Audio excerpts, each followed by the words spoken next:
Well, hello. Here we are again talking about a Theo Vaughn podcast. Something I think last time I said that was like, it's not something I'm going to get into here, obviously, recapping podcast. But once again, he had on a guest very relevant to this channel, a guy that I am quickly becoming a fan of. The last one with Billy Strings, surprisingly, I didn't necessarily loved it. I have listened to it a second time since then, and I liked it more the second time. But this one, I was again shocked to see Jameis Winston, new Browns backup quarterback. I guess we'll just call him Browns quarterback, really, because that's what he is. You know, it's the only position really where they call you a backup. If he was a wide receiver, they would just say Browns receiver. If he was a linebacker, Browns linebacker. Unfortunately, though, and they went on to talk about that, just the pressure you feel as a quarterback. That's one of them right there. Like, if you're the starting quarterback, you got a guy right behind you. And Jameis, he seemed very aware, like he knows the score in the NFL. He's very self-aware of where he's at in his career. Seems to have a great attitude coming into the team as the backup quarterback. So all that was great. The only negative really is at some point Jameis said he's not a cat guy. But then he did soften it up a little bit and say that he had like some friends and family that were into cats. So if that's the only negative, his wife not loving the Cleveland weather, her family is from New Orleans. She was happy in New Orleans. She didn't necessarily love the move to Cleveland. She has agreed to come with him though. That was one of the fun, and he had a great sense of humor. Theo seemed to really hit it off with him well. I don't believe they had ever met before. I know Theo's a bit of a Saints fan. But the only negative thing I could say about Theo is he's a big Baker Mayfield fan. That sort of surprised me. And I'm not like way up on the list of Baker Mayfield haters, but certainly not on board as much as Theo is. But Jameis did sound excited to come to Cleveland. He knows the history of Cleveland. He knows the city. He seemed to really have done his homework. Theo asked him some tough, like not tough questions, but maybe if they were coming from like a sports person, they would have been tough questions.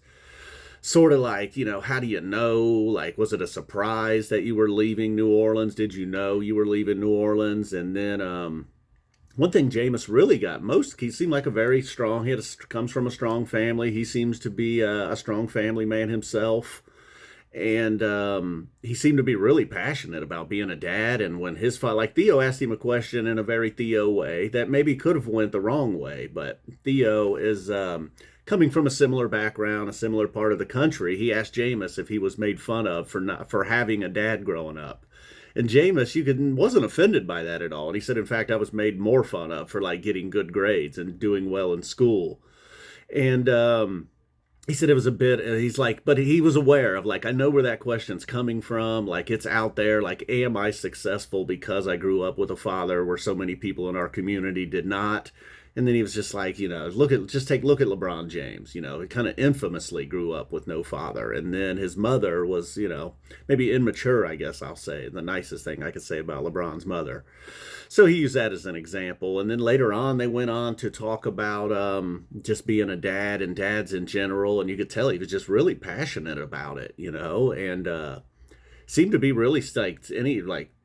Takes responsibility for anything, and is ultimately was just sort of like, even if I hadn't had it nice growing up, it would still be on me. So just overall, looking way back in his career, I know for the longest time he had the incident at Florida State where he's like superstar football player, winning the Heisman Trophy, and apparently went into like a grocery store and stole some crab legs. So that didn't look great for a while. Then on the field in the NFL, it hasn't always went well. Very high draft pick, maybe necessarily didn't work out as a starter. Has now found himself as a backup, but remaining in the league says a lot.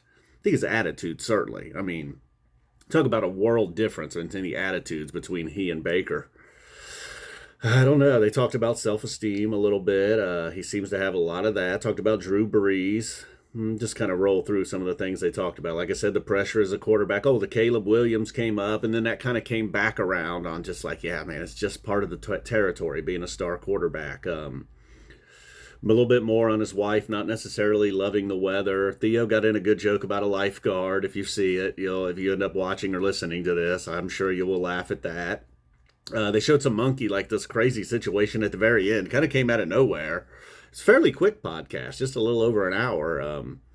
Theo showed a video of these just like crazy monkey battle in Bangkok, and they got a kick out of that. That's where you really could see Jameis's sense of humor coming out. Talked a little bit about the new rules and Drew Brees.